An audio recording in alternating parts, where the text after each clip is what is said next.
Hra Boost je nová postřelová hra z rodiny Double Her. Má tedy plechovou krabičku, kulaté karty a jde zde o rychlost a bystrý úsudek. Na rozdíl od klasické hry Double neobsahují karty více symbolů, obrázků chcete-li, ale každá karta znázorňuje pouze jeden symbol, který patří do jedné z 10 kategorií. A o to právě v této hře jde, najít a spojit alespoň 2 karty ze stejné kategorie.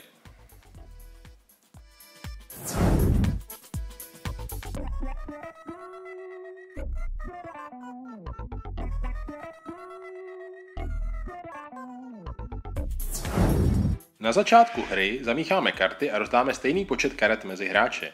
Všichni hráči počítají do 3 a poté otočí vrchní kartu svého balíčku. Hráči hrají najednou a snaží se mezi kartami na stole najít 2 a více karet, které patří do jedné kategorie.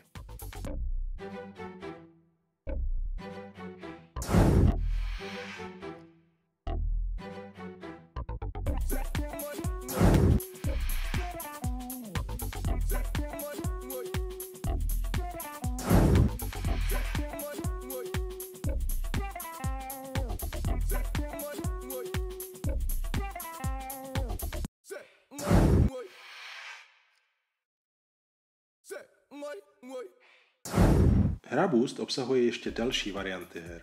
U jedné z těchto her rozložíme karty obrázkem nahoru a jeden z hráčů náhodně otočí kartu kategorie. Poté všichni najednou hledají co nejvíce karet z této kategorie.